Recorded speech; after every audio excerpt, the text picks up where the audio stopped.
Bismillahir Rahmanir Rahim. We now move on to the Kitabul Buyu', the book of sales transactions.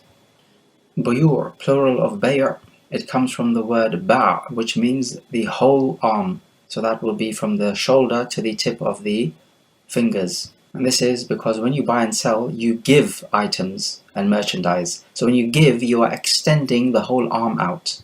So there's the link. And the asl on this, meaning the ruling, is that it is halal. وَأَحَلَّ اللَّهُ الْبَيْعَ. And Allah has made bay' halal. And it's a good thing too, because nobody has everything he wants. Most of the things are with other people. So either you steal it, or you kill them and take it from them, or you usurp it from them. But all of these are problematic. And so the only halal alternative we find is a sales transaction by mutual consent. And in this book of the bay', we find a refutation on anyone who says that Islam is just about acts of ibadah. And anything to do with sales transactions and all of these dunyawi matters will be determined by the people and their customs. As for Islam, it's just about your ritualistic acts of ibadah. And this is wrong, because Islam or the Sharia lays down rules and regulations for the mu'amalat, or the dealings between people, just as it lays down rules and regulations for your ibadah.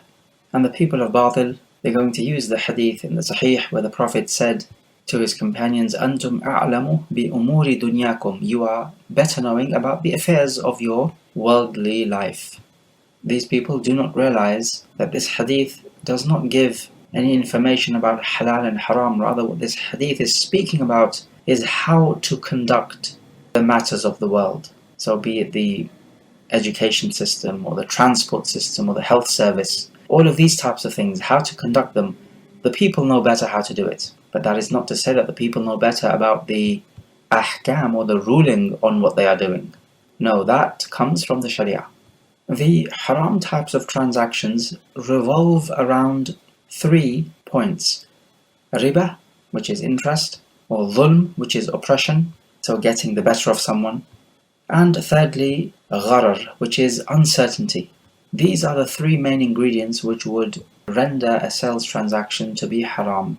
Riba may not contain dhulm. So for example, you may exchange 2 sa' of poor quality dates with 1 sa' of good quality dates. There is no dhulm here, but it is still haram because it is riba. Or you could have a dhulm, for example, cheating, or you could have a gharar, which is uncertainty. And this is what gambling is all about. It should be noted, with sales transactions, just as with marriage transactions, if the parties involved adhere to the rules and regulations of the Sharia, respect them and venerate them, then Allah Jalla wa Ala will put blessing in this transaction, just as He would put blessing in the marriage contract. Let us take this first chapter about the bay', or the transaction of al-mulamasa and al-munabadha. The statement of Abu Hurairah, he says that the Prophet forbade al-mulamasa and al-munabadha. These were 2 types of transactions during the time of the Jahiliyyah. So what is al-mulamasa? From lams, to touch. The vendor or the seller would say to the buyer, whichever clothing you touch, it is yours for 10 dirahim, let's say. Now this is a gamble, because he may touch an item of clothing which is worth 50 dirahim, or he may touch an item of clothing which is worth 1 dirham. Notice here, it's whatever clothing you touch, so it's not like you have a chance to inspect it, because the moment you touch it to inspect it, it is yours for that much money. So you can see that it's a gamble. So this is a gamble because one person will win at the other's expense. What about al-munabadha? From nabath, to hurl something. This is where the seller will say that whichever garment I hurl at you, it will be yours for, let's say, 10 dirahim. And again, the problem is that the buyer has not inspected the item of clothing. The clothing that is hurled his way may be worth more or less than 10 dirahim. So again, we have gharar, or uncertainty. Gharar means either you are uncertain whether you will receive the merchandise or not, or if you are going to receive the merchandise, you are uncertain as to what it will be like, whether you like it or not, whether it's worth the price or not. So that's what you are uncertain of. So both of these elements are from gharar. In another wording of the chapter, Abu Huraira says that mulamasa is that both parties touch the clothing of each other, and that way they will exchange clothing. And munabadha is that both parties would hurl their respective clothing at each other, thus concluding the trade that way, without actually inspecting the item of clothing. So again, we see there is a gharar involved, uncertainty. What type of clothing are you going to receive? You have not inspected it. There is uncertainty and there is jeopardy, and it's a hazardous trade. Note that because both of these trades have been forbidden by name, then if anyone carries out these trades, its presence would be like its absence. They would be invalid, and everything must be returned. Let us move to the next chapter. A trade contract determined by throwing a stone, and contracts which involve gharar. Again, from Abu Huraira, he says, نهى رسول الله صلى الله عليه وسلم عن بيع الحصى وعن بيع الغرر. The Prophet forbade the transaction of the pebble and the transaction of gharar. Well, firstly, the transaction of the pebble, what does that mean? This was another type of transaction prevalent during the Jahiliyyah time, and it involves gharar.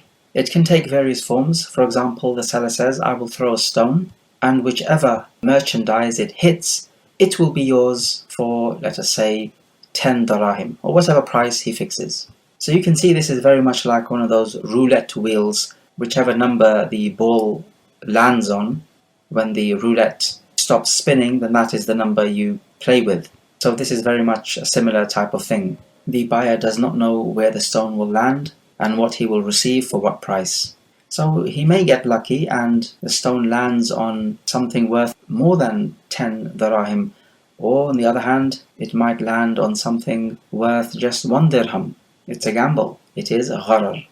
Another example would be that a man says, I'll throw the stone, and wherever it lands, then that piece of land, meaning the length of that land, will be yours for such and such a price. Again, this is a gharar. The man does not know where the stone will fall, and hence how much land he will take.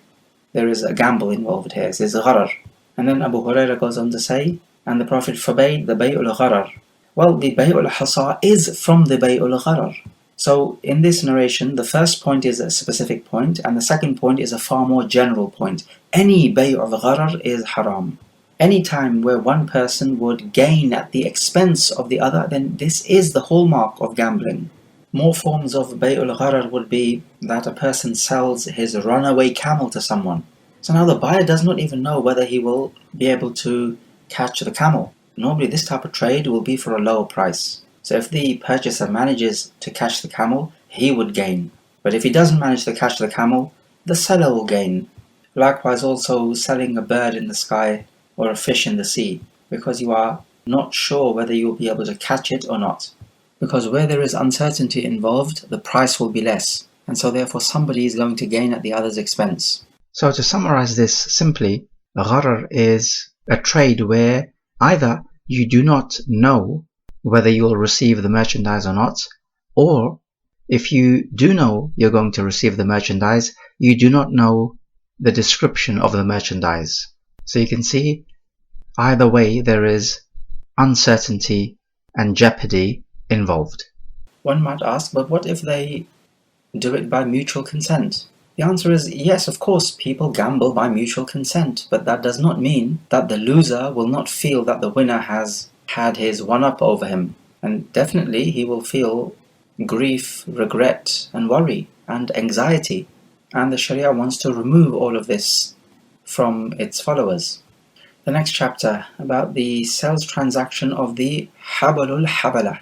This statement from Ibn Umar radiallahu anhuma, he says the Prophet forbade the transaction of habalul habala, and he explains this by saying that a she-camel gives birth, and then that child, who is a female child, herself grows up and gives birth to her child. So it is that second child that is being sold. Okay, so this is another transaction of gharar, involving huge uncertainty. There are two ways in which the habalul habala can work. First of all, as we have just said, he will sell the child of this pregnant she-camel. And this is majhul. It involves great uncertainty. You do not know whether you would want this child or not. And the second way in which this could be done is that supposing a person buys a merchandise from somebody and he says, I'll pay you when the child of this she-camel is born, meaning the grandchild of this she-camel. So that's when he's going to pay the vendor. But when will that be? Well, it's unknown. And hence, if the payment date is unknown, this creates uncertainty. The payment date must be known. Let's move to the next chapter about selling against the sale of your brother, and of najash, and of tadlis. We'll take the first narration from Ibn Umar. The Prophet said, لا يبيع بعضكم على بيع بعض. You should not sell against the sales transactions of each other. This will be like a person buys a car for £1,000 and another seller hears about this and he comes to the buyer and says, no, I'll sell you the same car for £900. So he's selling against the sale of his brother. So the first vendor is going to harbor a grudge against the second seller. So if the second seller makes him this better offer during the period of choice, so for example, the buyer wants, let's say, 3 days to test out this car within which he has the right to return it. Now, if the second seller makes this offer within these 3 days, then the matter is clear-cut. He's not allowed to do this. But what about after the 3 days, within which the buyer has a choice to rescind the trade? Some scholars say, yes, he can make this offer because now it's not like the buyer has a choice to annul this contract. So the first seller will not be harmed. But we say, even after these 3 days, it is still haram because it will create regret in the heart of the buyer, and also maybe a feeling that the first seller has got his one-up over him. Maybe he'll try to annul the trade. So even immediately after the 3 days, this is not permissible. But then, is there a line we draw? When would it be permissible for the second seller to make him this offer? Well, it would have to be after a long time, when there will be no chance that the buyer will feel regret or harbor any grudge against the first seller. Or perhaps the market price of that particular commodity has reduced. So in that case, there would be no corruption in offering him that sale. And we can reverse the scenario and we can say that you're not allowed to buy against the purchase of your brother. So the second purchaser cannot come and say to the seller, look, I'll offer you a better price than what the first purchaser is offering you. No, he's not allowed to butt in and interfere in this trade. Now that's not to say that an auction is haram. An auction is something different. Everyone comes together and no one is interfering in anyone else's trade. They're all trading at one and the same time. From these ahadith of the bay', you're going to see how the Sharia is eager to cut off any enmity between the brothers. Is it permissible to buy and sell against the sale of a kafir? The answer is, if he is a dhimmi or a mu'ahad or a musta'man, then yes, it is haram. Because these people, they are to be respected and protected from any harm. Otherwise, what is the value in entering into a peace treaty with such a people? In another narration, the Prophet said, لا يبيع الرجل على بيع أخيه ولا يخطب على خطبة أخيه إلا أن يأذن له. A man should not sell against the sale of his brother, nor propose marriage against the proposal of his brother, except if he permits him. And we took a similar hadith in the Kitab al-Nikah, and we found the word brother is used. This is what is most commonly the case. Otherwise we say the same thing for a kafir who is a dhimmi or a musta'man or a mu'ahad. They are to be respected. And again we find all routes leading to hatred and enmity must be blocked off. If you do not know whether the woman has accepted the proposal of your brother or not, are you allowed to propose to her? The answer is no. Because yaqeen cannot be removed by doubt. Yaqeen can only be removed by yaqeen. If you, however, know that your brother has been rejected in his proposal, then you are allowed to propose, even without his permission. In another wording, the Prophet said, لا يسم المسلم على صوم أخيه, that a Muslim should not haggle against the haggling of his brother. The buyer and seller would often haggle the price. The buyer tries to lower it, the seller tries to increase it. So this is similar to purchasing against the purchase of your brother. You should not interfere, because it will create enmity and hatred between the two purchasers if you're able to offer a higher price than your brother. We could enter into a grey area where if you see two people are haggling, and the seller is not very good at haggling, he's not skilled, and maybe he does not know about the market price too much, and that the buyer is going to purchase this commodity at a very, very low price, such that the vendor is actually being duped. Now, in a case like this, should you interfere and offer to raise the price for the vendor? Well, the hadith is telling us, do not interfere. So that's from one angle. But from the other angle, we are finding that there is some sort of oppression, because the seller is going to be duped. As he's not good at haggling and he does not know the real market price, he's going to get ripped off, the seller. So from that angle, we can say, yes, you ought to interfere and raise the price so that the seller can take a reasonable price for the product. If we interpret this hadith to mean that the haggling the Prophet is talking about is a normal type of haggling in which nobody is going to be duped, then if that's the way we understand the hadith, we would say there is no problem in you interfering and raising the price in order to avoid this injustice. In another narration, the Prophet forbade the people to go out and meet the trade caravans outside the city, and that a townsman should not sell goods on behalf of the countryside dweller, and that a woman should not seek the divorce of her sister. And the Prophet forbade an-najash, and he forbade tying the udders. He said that the one who buys such an animal whose udder has been tied, then he has a choice. Either he can just keep the animal, or he can return it with 1 sa' of dates.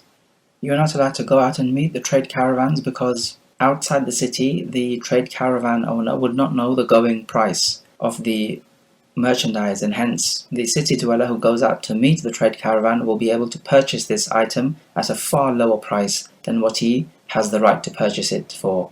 Also, it will reduce the economic activity in the markets of the city, and that is again something which we do not want. He forbade najash. This originally means when you startle a bird. What's intended here is that you raise the price of a commodity not wanting to actually buy it, but rather the reason is so that the other buyers would have to increase their price, so you want to harm them, or perhaps you want to give benefit to the vendor, or perhaps for both of these reasons. And this is not permissible, because it is dhulm on the other purchasers. He said that a city dweller should not sell on behalf of the countryside dweller, because a city dweller will be better at haggling and can increase the price, much more so than the countryside dweller, and this will be a harm on the other residents of the city. But what about if the countryside dweller comes to a city dweller and asks him to sell on his behalf? Some scholars say no, because the hadith is general. Other scholars said that there is no problem with this, because you're allowed to appoint a wakil, and Allah knows best. Also in the chapter, the Prophet has ordered us not to tie up the udders of the camels and sheep to make it look as though there is much milk, because this is going to fool the buyer. So if the buyer purchases this animal and he milks the animal, and he finds that this animal does not actually give off as much milk as he thought because he's been duped, then the hadith tells us that the purchaser has the right to return the animal, but also with 1 sa' of dates, and this will be in return for the milk that he has taken. So either he can keep the animal or return it with a sa' of dates. There is no third option here, which is that he keeps the animal but he takes some payment from the vendor. This would be some indemnity payment, because the animal is not worth as much as he thought it was, because he does not give off as much milk. So he cannot take back that price difference. The Prophet has given a very specific amount here, sa', and this is just to cut off any disputes, because one might say no, it should be more than a sa', the other would say no, it's less than a sa', and so on. There's no agreement, so to cut off dispute, the Prophet just says 1 sa'. As far as dates are concerned, then these are sweet and tasty, and they resemble milk in that regard. And also, dates in those times were the easiest items to obtain. There were date palm trees everywhere. The next chapter, going out to meet the trade caravans. From Abu Hurairah, the Prophet said, لا تلقوا الجلب فمن تلقاه فاشترى منه فإذا أتى سيده السوق فهو بالخيار. Do not go out to meet the trade caravans, and whoever meets them and he buys anything from them, then if the owner of the trade caravan comes to the market and he feels that he's been duped, then he has the choice to annul the transaction. We spoke about this matter just earlier on. The hadith tells us that he has a choice to go ahead with the trade or annul it. Notice he does not have the option of the arsh, which is the indemnity payment, or the difference between the two prices, the market price in the city and the price for which he sold the item. He does not have that choice to take back that difference. Just in the case of the tying up the udder of the animal, the purchaser does not have the choice to take the indemnity payment. So if the animal gives off milk copiously, it is worth, let's say, £100, but if it doesn't, it is worth, let us say, £80. So the buyer is not allowed to say, I'll keep the animal, but you, O vendor, must give me the £20 difference. No, that is not an option according to the hadith. Likewise, it is not an option according to this hadith as well. So the only two options given in both scenarios is either you just go ahead with the trade as it stands, or you completely annul it and take back everything. We also take from the hadith that if the trade caravan owner has a choice, it means the trade was actually valid. So it cannot be said that its presence was like its absence. And so we say the reason for the prohibition of going out to meet the trade caravan is because the owner of the trade caravan is more likely to be duped. So this is what the Prophet is trying to prevent. He is not preventing the sales contract per se, because if he forbids a sales contract per se, then it is invalid. That is, its presence is like its absence. But in this hadith, we clearly find it is not an invalid trade. The next chapter, it is forbidden for a townsman to sell on behalf of the nomadic person. From Abu Hurairah, the Prophet said, "La yabi' hadirun libad." A townsman should not sell on behalf of the countryside dweller. We spoke about this before, because the townsman would be better at haggling and he would know the price, and this would harm the other townsfolk. The Prophet justified this prohibition by saying, "Da'u an-nas yarzuqillahu ba'dahum min ba'd." Leave the people alone, Allah will provide some from others. The nomadic person is likely to sell the merchandise for less because he wants to return back to his family. So he's not going to stay and haggle for too long. So that's the benefit for the townsfolk. As for the benefit of the nomadic, then it will be that the townsfolk are likely to give him his price quicker because they know he's going to leave. Whereas if a fellow townsfolk is selling the merchandise, then the purchasers are likely to procrastinate in giving the price because they know that the vendor is going to be around for a while. The big discussion point from this is if the nomadic person approaches the townsperson and asks him to sell. Some scholars said that this is permissible because it is permissible to appoint somebody as a wakil. They say the problem would be if the town dweller approaches the nomadic. However, what is apparent from the hadith is generality. It does not matter who approaches whom. Such a transaction is impermissible. This is what is apparent from the hadith. Okay, here's a question. Is it permissible for a blind person to purchase and sell? The answer is yes, as long as the merchandise is properly described to the blind person, then that removes the gharar. Also, let it be noted that gharar can be permissible on two conditions. Number one, that there is a genuine need for this transaction. And number two, that the gharar is minimal. So for example, if you're selling vegetation that comes out from the ground, then part of the vegetation is inside the ground. And so you do not know what that looks like. So there is an element of gharar. However, such transactions are needed and are widespread, of course, and the gharar is minimal. Similarly, if you're purchasing something like oranges, you cannot see what is inside the skin. So you see there is an element of gharar, but this is minimal because oranges do not differ too much from each other, even though they do differ. So when it comes to the matter of gharar, we do need to have an element of flexibility. But when there is a significant level of gharar, then the matter is clear-cut. Also, it should be known that if one sells or purchases against the trade of his brother, or a dhimmi for that matter, then that trade is null and void, because the Prophet directly prohibited it, and that is the stronger and safer opinion. Also with the najash, if a sale is concluded because of a najash, then that sale is batil. Whereas with the tying up of the udder and the talaqqi al-jalab, meaning meeting the trade caravan outside the city, then we have evidence that these types of trades are in effect. It's just that you have the choice to annul it. Though it should be noted that selling against the sale of your brother, and secondly the sale of a hadir for a badi, and thirdly تلقي الركبان, and fourthly التدليس, and fifthly النجش. These 5 types of sales are sahih according to the majority of the scholars. As for تلقي الركبان and the tadlis, from which is tying up the others, then we have evidence that these sales contracts are sahih. As for the other 3, then the dispute is stronger. And as for hadir selling for the badi, then the safer option would be that this is haram mutlaqan, whether he does it for payment or not. And the safer side would be that even if the badi asks the hadir to be a wakil. However, there is nothing to say that the badi can seek advice from a hadir, a city dweller, about the prices. So he can come into the city and sell his merchandise with insight. There's nothing to say that is haram. The next chapter about the tasriyah, which is when you tie the udders of the camel or the sheep. From Abu Hurairah, the Prophet said, "Man ishtara shatan musarra fahuwa bi khayri an-nadharayn, in sha'a amsakaha wa in sha'a raddaha wa sa'an min tamr la samra." Whoever purchases a sheep with its udders tied up, then he has a choice of 2 things. Either he can just keep the sheep, so go along with the trade, or he can return it along with 1 sa' of dates, not wheat.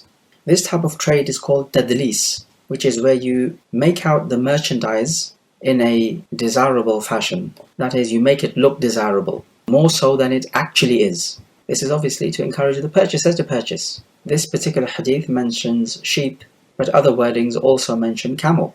The next chapter is about selling something before you physically take in possession of it. From Ibn Abbas, the Prophet said, "Man ibta'a ta'aman fala yabi'u hatta yastawfiya." Whoever purchases food should not sell it again until he has taken it in full. And Ibn Abbas said, "I regard everything else similar to it," meaning the ruling is not just specific to food.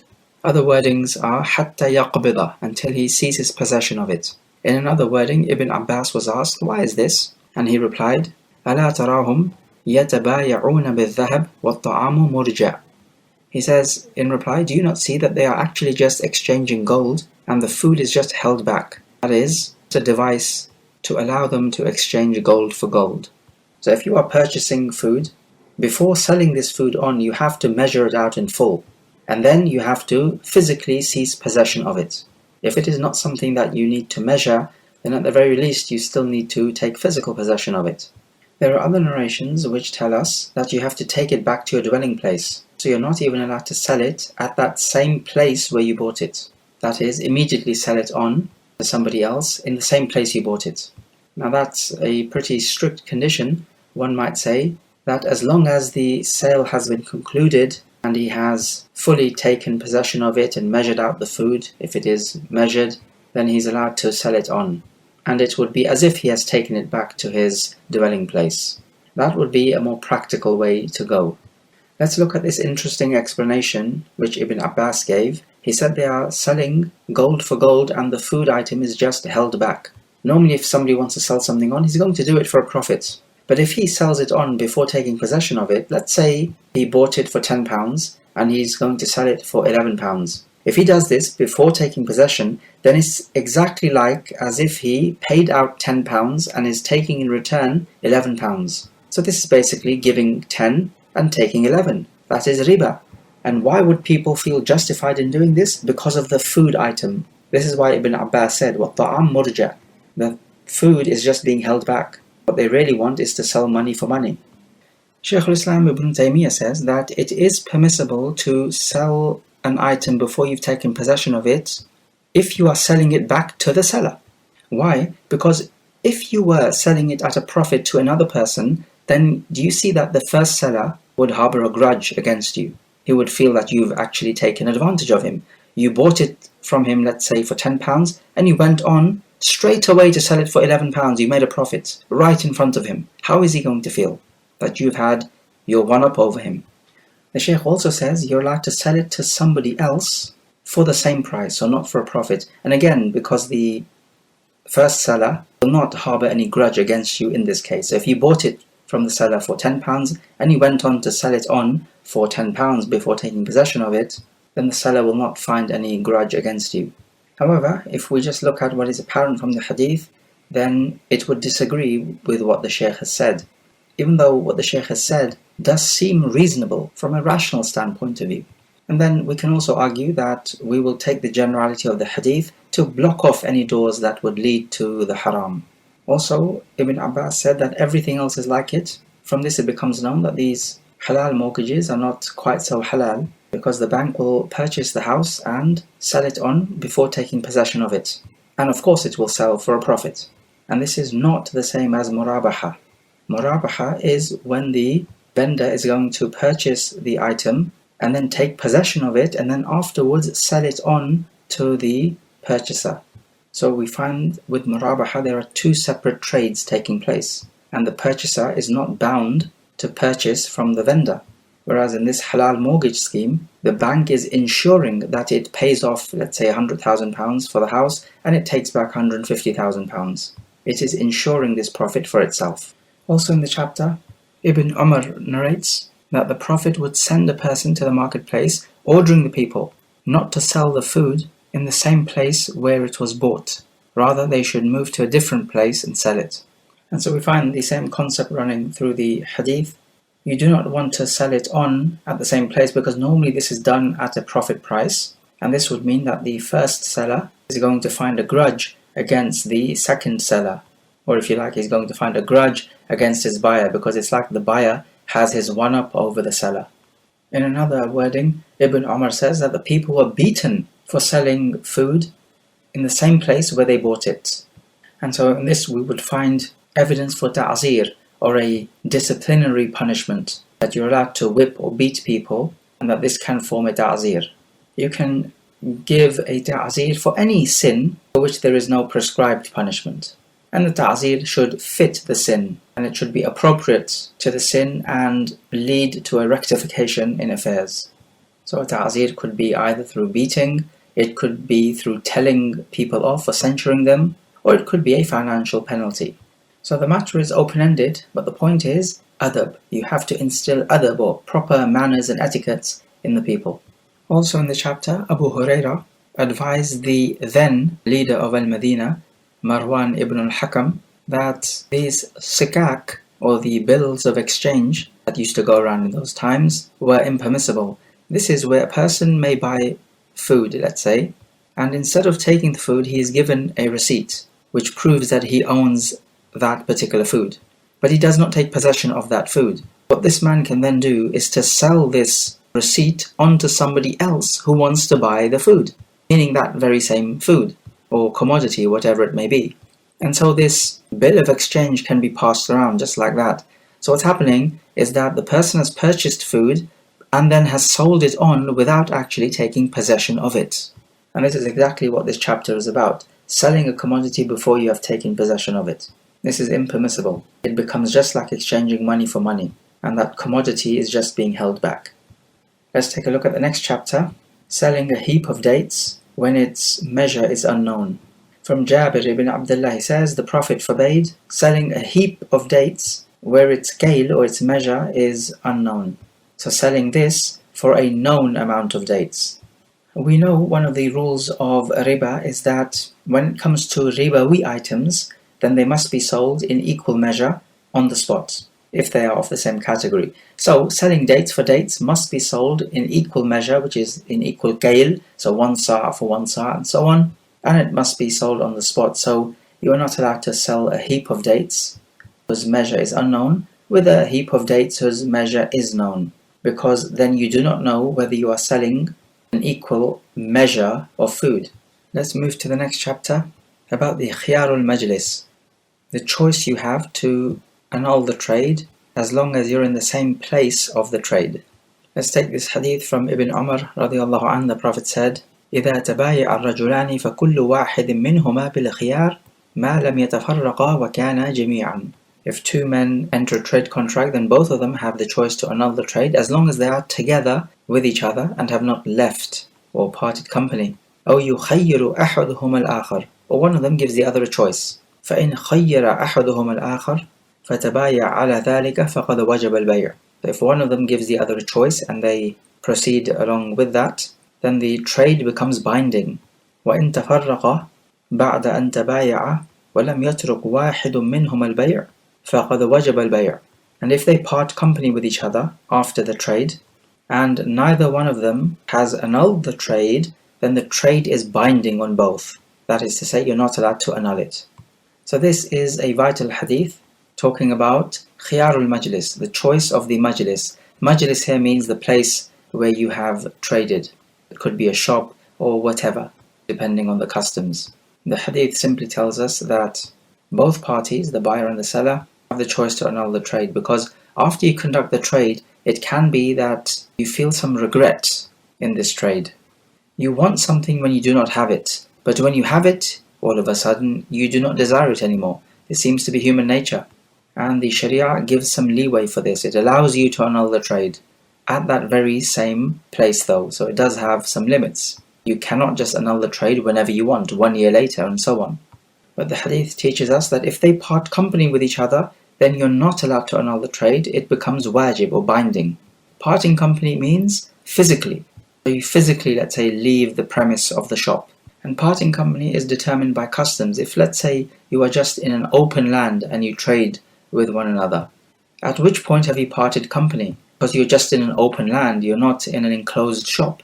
So the lines are a little blurrier in this case, and so just some sensible judgment needs to be exercised. He says in the hadith, if one of them gives the other a choice, and this is the khiyar shart, that is to say that the seller says to the buyer, I will give you 3 days within which to decide if you want to go ahead with the trade or annul it. So this will give the purchaser a chance to test out the product. And the Prophet says, فَقَدْ وَجَبَ الْبَيْعُ. The trade becomes binding. And this is the rule about the trade. It is a binding contract. You are not allowed to annul it after it has been ratified. As the Prophet says, if they leave each other or part company and none of them, meaning neither party, has cancelled or annulled the trade, and they leave each other like that, then the the trade becomes wajib, it becomes binding. You are now not allowed to annul it, unless the other party agrees, but you're not allowed to enforce the annulment. Contracts are of 3 types. You can have an aqdun lazim, a binding contract, such as a trade or a leasing or hiring contract. And this is binding upon both parties. You can have an aqdun lazim from one side only, such as the rahan. This is binding on the one who gives the rahan, but it is not binding on the one who takes the rahan. And then you can have an aqdun jaiz, which is a permissible contract. That is to say, both parties can annul it whenever they want, such as the wakala contract or the agency, where one person agrees to carry out a task on behalf of another person. It could be, let's say, selling his car. It could be conducting a marriage contract on his behalf. It could be a whole host of things. So after having heard this hadith, somebody might try a hila or a strategy or a trick, which is after he conducts the trade, he immediately makes an escape route to part company. And that is so in order to deprive the other party of their right to annul the trade. That is impermissible. We find authentically in the narration of Abi Dawud and others, the Prophet said, وَلَا يَحِلُّ لَهُ أَن يُفَارِقَهُ خَشْيَةَ أَن يَسْتَقِيلَ. It is not permissible for a person to separate from the other party out of fear that the other party may cancel the trade. Now what is particularly interesting is that in another wording of Sahih Muslim in the same chapter, it is reported that Ibn Umar, when he would enter into a trade contract and he would really want this particular item and he feared that the other party may just annul the contract, he would walk away from the seller and then return back to him. So in other words, they have parted company and then he returns back to him. That is in order to deprive the vendor from annulling the contract. And no doubt, this action of Ibn Umar radiallahu anh goes against the hadith which you have just heard reported in Sunan Abi Dawud. وَلَا يَحِلُّ لَهُ أَن يُفَارِقَهُ خَشْيَةَ أَن يَسْتَقِيلَ. This ijtihad of Ibn Umar goes against the hadith, hence we would reject this action of Ibn Umar. Had Ibn Umar radiallahu anh known of this hadith, he would surely have followed it, because he was one of the severest in following the sunnah. Let's take the next chapter about truthfulness in the transaction. From Hakim ibn Hizam, the Prophet said, البيعان بالخيار ما لم يتفرقا فإن صدقا وبينا بورك لهما في بيعهما وَإِن كَذَبَا وَكَتَمَا مُحِقَتْ بَرَكَةُ بَيْعِهِمَا. Two people entering into a sales contract have a choice to annul it as long as they have not left each other's company physically. If they both speak the truth and are transparent with each other, their trade will be blessed. But if they lie to each other and conceal certain facts, then the barakah, the blessing of their trade, will be destroyed. The first sentence of the hadith agrees with the last hadith, so we don't need to speak about it. It's this second part which we are interested in, being truthful and transparent. This means being open and honest about any defects there may have been in the item, any descriptions which the other person may not like. You have to be open and honest with that. Maybe he wants to know how much you bought the item for, you have to be honest with that. And even other details like if you bought 1 kilo of rice for £10 and you are selling him half a kilo of rice then for £5. If he asks you how much did you buy this rice for and you tell him £5, mathematically this may well be true, but you're not being transparent. What you ought to say is that I bought 1 kilo of rice for £10 but I am selling you half a kilo for £5. This is being transparent. Also, for example, if you buy a commodity for £10 and then the vendor says, no, I do not agree, I will only sell it to you for £12, and you agree to purchase it for £12. And then you go on to sell this commodity, your purchaser asks you, how much did you buy it for?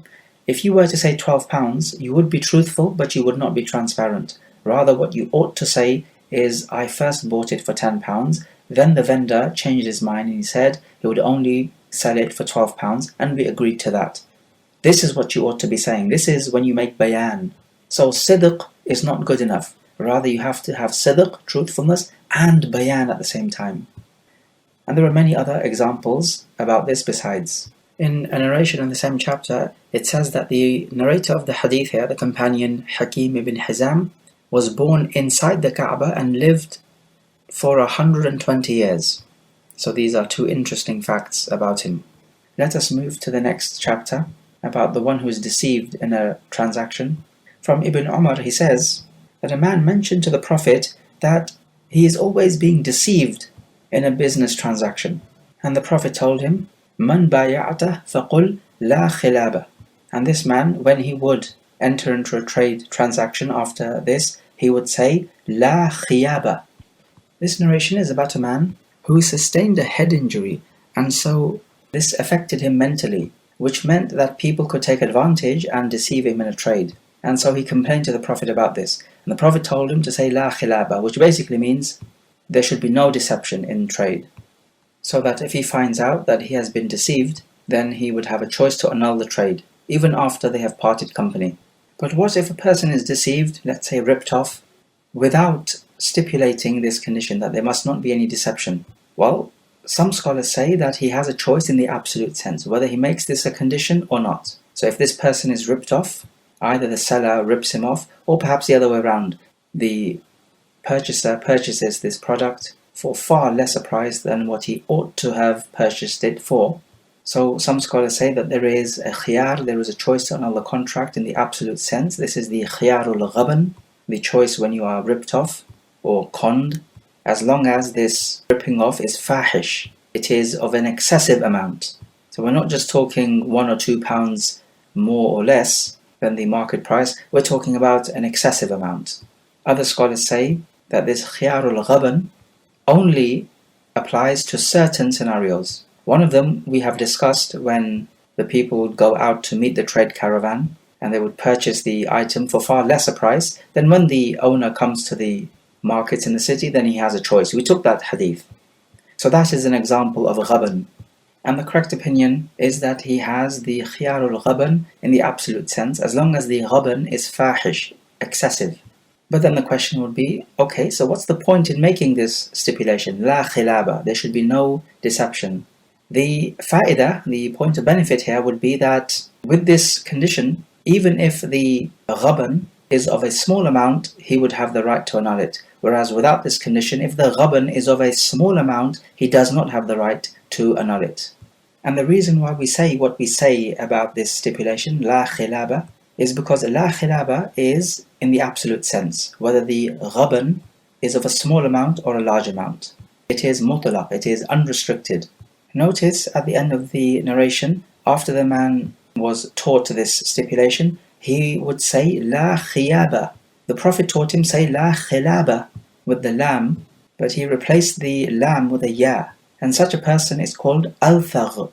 That is, a person who mispronounces the words, not on purpose, but because he has a speech defect. And this could have been the result of his head injury that he sustained. Let's take the next chapter. Prohibition of the sale of fruits until they are in good condition.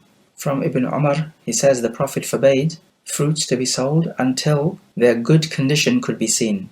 He forbade the vendor and the purchaser.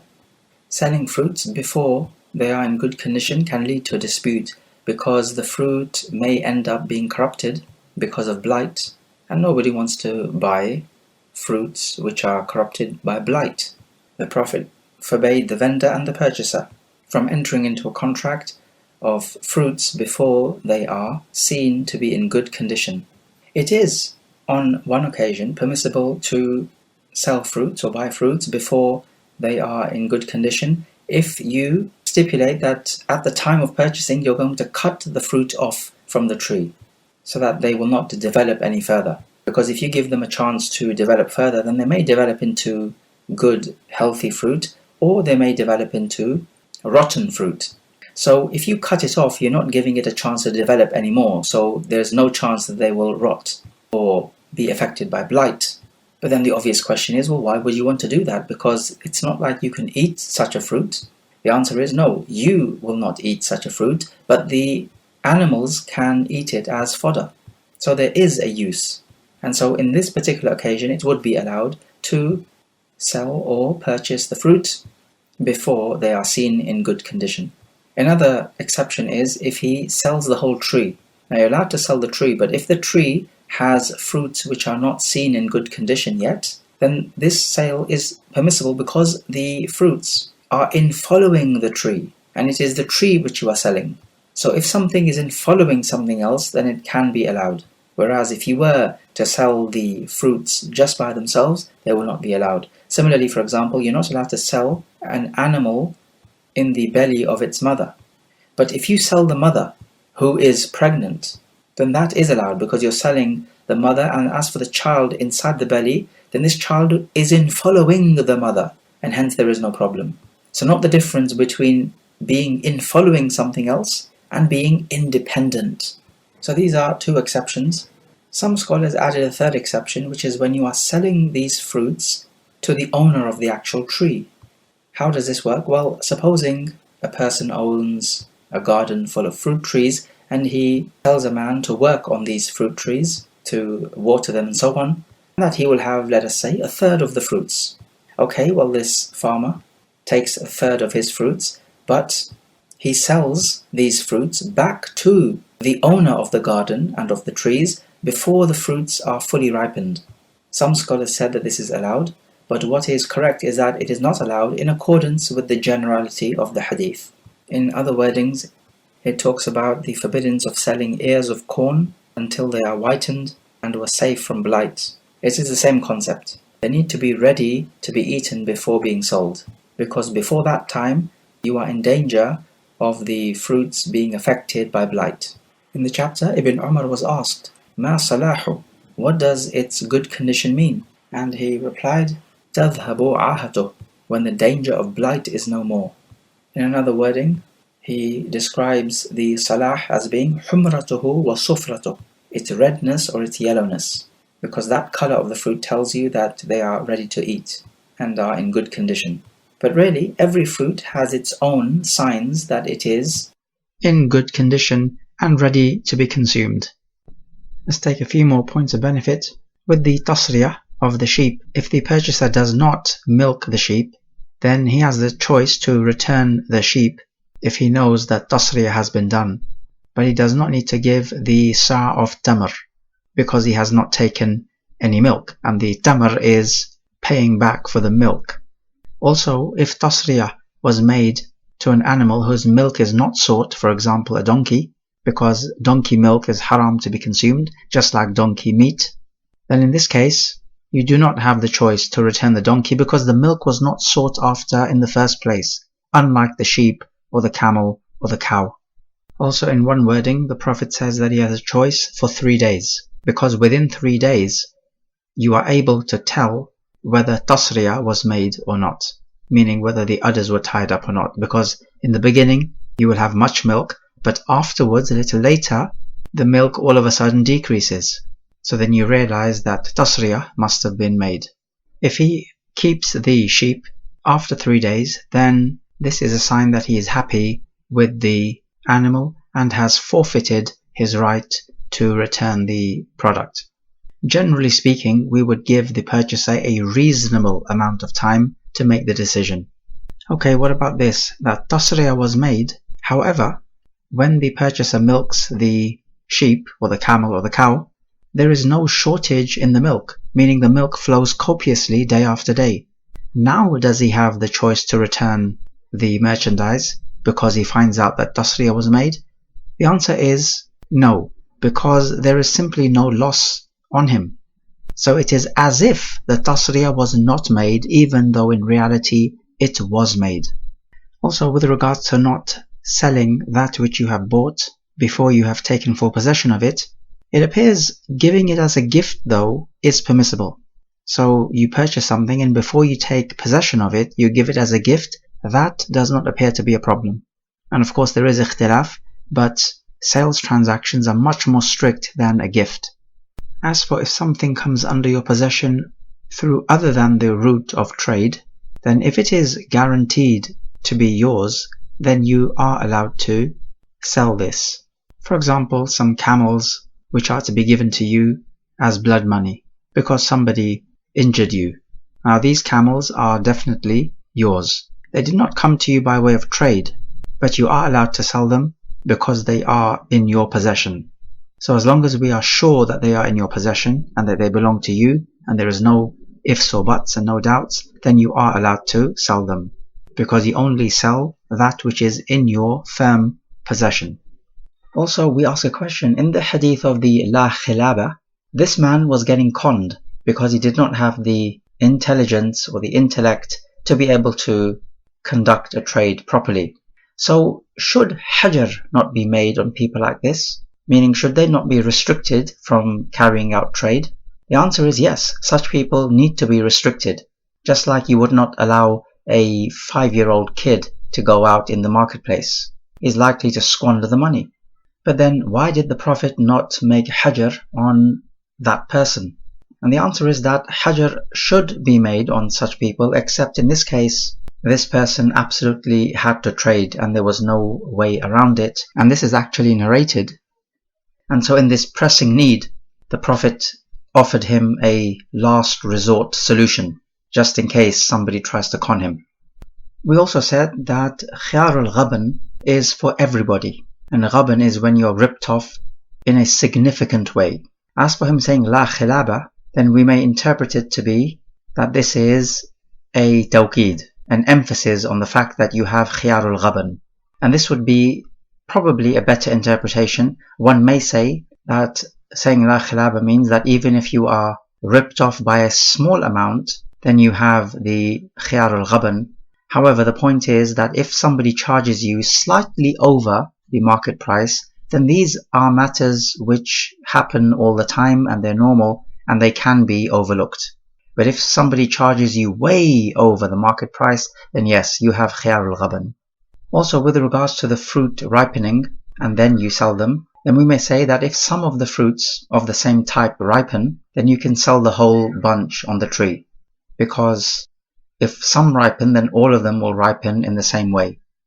Okay, let's take some review questions at this stage. So question number 1.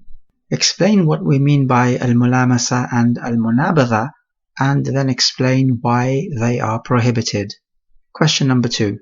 Why did the Prophet forbid the city dwellers to go out and meet the trade caravans coming in? Question number 3. What are the khiyar al-majlis and the khiyar al-shart?